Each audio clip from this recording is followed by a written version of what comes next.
but then we found it extremely hard for them to share models among themselves. So when we build this tool, we really want to build a tool with like a module export import in mind. So when everything you built will instantly become a module, everybody else can instantly import into their own design space. So in this case, you will see that they are recurring elements. In this case, they are this arc. And this is important to have some uniformity in terms of how the arc is being represented. As a kid going through the story, that's how they were able to follow the story. So there's arc here, there's arc there. And in our authoring tool, all these arc are kind of like modules. You somewhat link to a different file, and you get imported into the particular page. And another design element that's important is to have something like this. This is also based on the feedback we got from the communities. That do you know what it is? Can you guess? It is not part of the story, but it's very important to the story. This is the key. So it tells you with a grail, this is, what do you think this is? Can I read it? I just pretend I can read it, but it's actually it's an arc. And this is a wave, and this is the sun, and this is the cloud. And so another useful elements by designing CrevML, there's a reason we call it CrevML too, so it reminds you of HTML. There's a web technology that's based on web standard, like HTML, CSS, and JavaScript, and so on. And so, did you notice that these two actually have some similarity between them? They are one very important layout element that both pictures share, which is this frame. Do you see this frame? So this frame is actually is a template that just one as an ordinary module in the CrevML design environment. So we import this template. It specifies what need to go to this space, and you can type any braille you want, and you put the pictures here. And that template also get to reuse across design. And so this is just the same template that get reused and reused. And as the language has some flexibility for you to design any template you want. So that is also a limitation of a current modeling tool that doesn't offer, because again, they were modeling tool. Templating is not important. Whereas for authoring tool, if you ever use like Horizon Fabric JavaScript-based front-end framework, could be React.js, it could be, what is the other one? AngularJS, this kind of stuff. And there's also support some kind of template engine. And so all of a sudden, there's a way to bring a lot of successful authoring technology ideas and concept and principle that has been very successful to support designers and web developers on the CSS, HTML, JavaScript world. All of a sudden, all of them get transferable into the authoring world of 3D pictures. And so, and in this process of designing CrevML, a lot of decisions now when we look back is very obvious, but at the time it's not so obvious to us. For instance, when we want to import a module, do we want to allow the module to pick up a default name? So for instance, you import house and you give a link to the house model. Do you want it to automatically be called house they can use? Or you want to give a user flexibility if you have to override the naming convention? Do you want to have a global namespace or a local namespace? Oh, and when you call row, it's called, we have a column and row and stack in order to put elements together. You have a stack of stuff, boom, boom, boom, or row of stuff, boom, boom, boom. And for a column of 3 different objects, I wish I could just show with the editor, but somehow it's not working. So, and to decide that with column, do you want to go, which direction is Y in your 3D environment? Just go coming out to you or going back to you? So that's a little decision we need to make. And a lot of times when we're debating, we don't know which one we should choose. And it goes back to, hey, we just look at how the web development is doing stuff. For instance, in web development, which direction does Y go? Down or up? Down and up. It's down, right? So when you have 100, it actually goes down. So use that as our guidance, as our design approach to think about how we could make our language syntax design to be as close as possible to HTML and CSS. And the idea is that all these folks with this design talent who have perfected their design skill, who have developed all these wonderful tools around them, hopefully we could get some of them to make this smooth transition into the 3D authoring stage when they realize, hey, it just looks like the tool I've been using every single day. And we have some we attempted to bring them through, hey, do you want to spend 2 weeks to learn about SolidWorks? Or can I teach you SketchUp for 6 hours so you can help me? And it's kind of hard to get people to do that. And so we've had a lot more success recently to get undergrad RA to help with the research when they realized they could just use HTML, which most likely they learned about that before, and they'll be able to model stuff. All right? And so that's that. And I want to talk about the next book, next community to work with is, so I will tell you about this then. So this is I tend to talk about this is our this is actually a page from the book. So we started by making books out of children's favorite, such as Goodnight Moon and Hero of Purple Crayon and the Hungry Caterpillar. And then we started to think about that since it's an authoring tool, you're not restricted to taking other people's content and trying to make it into 3D. What it's like to author original content. And what it's like to get, so we work with CS during college, we push the age boundary younger. Can we get students in the middle school or below to actually do this kind of stuff? And then, we had the fortune to work with a high school teacher in the technology classroom. And he said, York International School down in Denver. And then this one that we taught the kids to do. We taught them how to think about design, the forms, different forms, and different movement types. And they get to write their own story. They think about what story they want to write and to be able to convey and communicate as information to the other kids, the other group of kids we can't see. And chances are they might not have personal experience with people who do not have sight.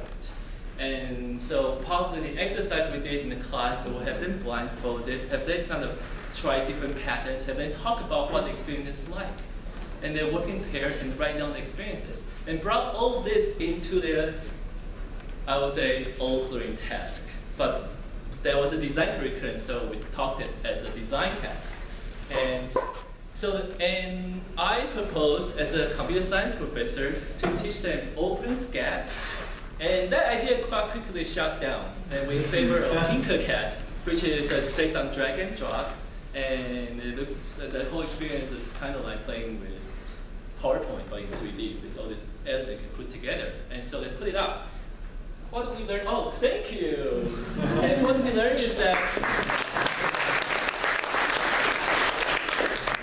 so where was I? I was talking about they use Tinkercad, and they liked that, and they could actually do that.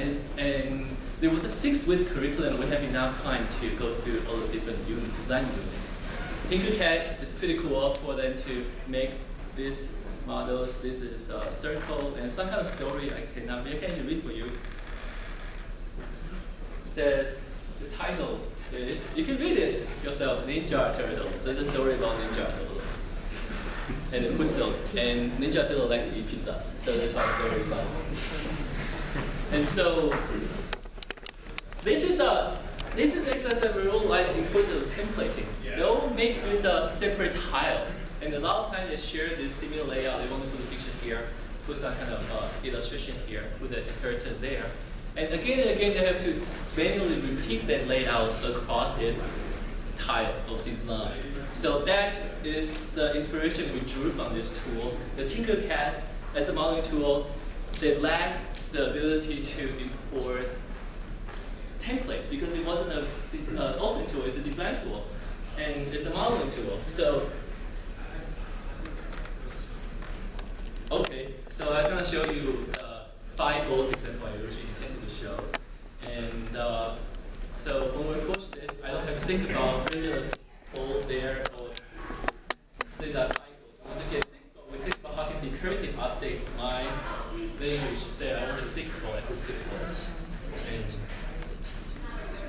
And 7 goals. And when you add a task, you think in terms of you try to reduce it. You might have prior knowledge of HTML. And when you write text, you write div tag, including well. So you do div. Hello, we had 1, 2, 3, 4, 5, 7 rows. And we're talking about templating a little bit. If you ever use front-end frameworks, do you know what this double curly brackets do? Mustache expression. Do you know what I'm talking about? So what if I want to do change hello to a parameter that could be customized? Instead of saying hello, I can say my message. And using, again, we borrow, so we could say as a parameter, code message, and give default value to hello. So that becomes our message. And so this model becomes something that you can show to 2 groups of users. Users who actually know HTML, go in and make any change you want. Users who don't know can still have the ability to customize this model by manipulating the parameter that's been exposed right here. If you change hello to hi.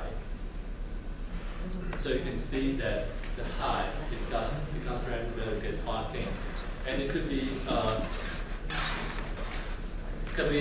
I could say a lot of things that we couldn't quite figure out is about the amount of tactile experiences in terms of how strong the stimuli needs to be. For instance, so I have this bird, and there's this leaf, and this bird, exactly how far do you have to come out? Obviously, if we go all the way here, it's stupid, but it's really back in here might not provide enough stimuli for the intended audience to even tell the difference of the surface.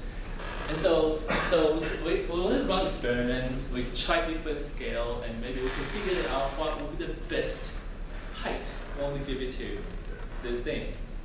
And then with this, we realized, hey, we can just punk that question. We don't even have to worry about it. We just make that as an adjustable parameter.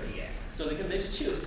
If we can open the models with all this possibility to make adjustment, kind of like IKEA kind of philosophy, you could just pick and choose and adjust, and like that camera stand, you could go up and down.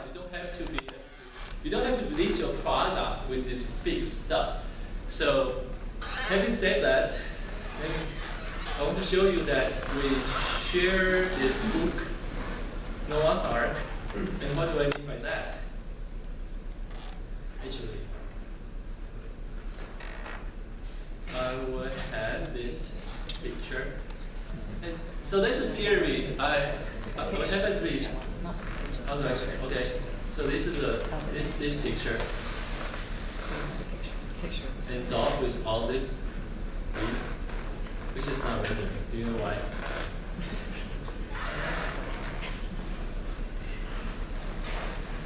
Okay, try another one. Hopefully. I took the risk to do my thing. Should I regret it? Or okay, it's here. Cool. And imagine I just cannot decide how big that arc ought to go up. And so I would go find arc. This is the way arc is being scaled. And you have x, y, z. So I change to 2. You can see how it changed. It goes out a little bit. 3, 4, 5, 10. 10 broken. 10. All right? The 10 is stupid, as I said.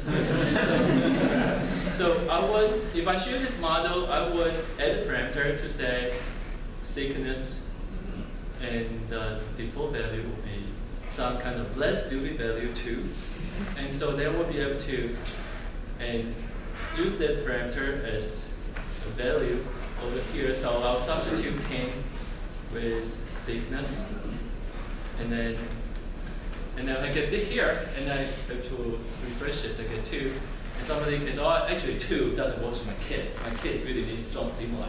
3 doesn't work with the neighbor's kid. They need 5, so they can keep doing this and until you get 1. But I don't know why it's not working. But is it? Oh, 10 is maybe 10. Okay. Light debugging. Okay, that's a little parenthesis I missed. Is it right? Yeah. Okay.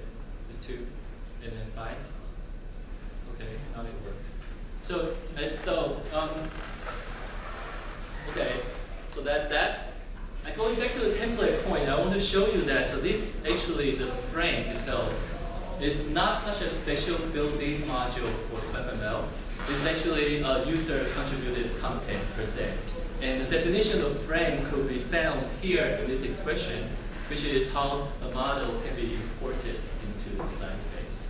This module frame, and you click on this to see how frame is actually developed. This frame has these 2 parts, the caption here and the pictures here. And you might not just bother with reading the source code, but if you're Matthew, you probably click on this and see, hey, this is how, okay, this is how you implement it. Okay, here and there you go. So you could do that. And so this is our templating system. And earlier I was talking about how in OpenSCAD that alignment is hard. That you just to get 2 things snapped together, you have to guess like how much do you really want to do, so you can put the 2 things together. So when we built this, we would like to provide very strong templates that alignment support. So when you put them together, we make a lot of assumptions about when you put a row together, you most likely you want to put them next to each other, right? Like this. Like this. And then if you want to put and these 2 things on top of a cylinder, you can build a stack of that.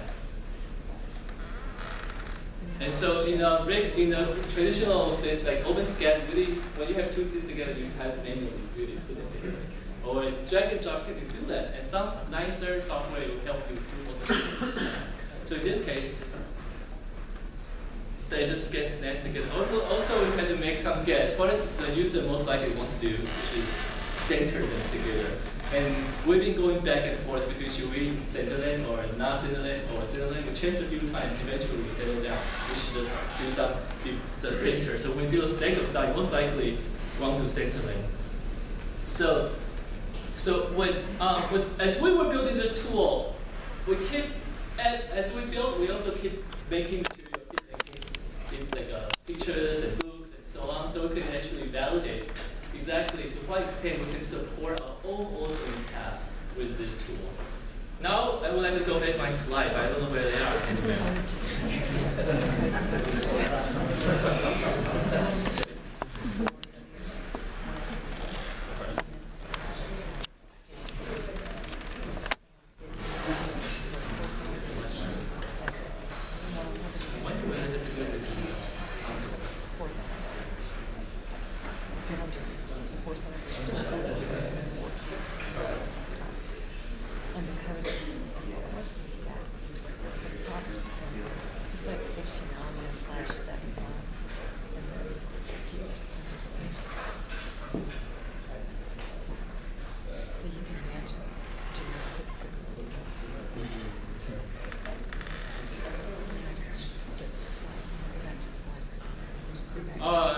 Maybe I should take questions.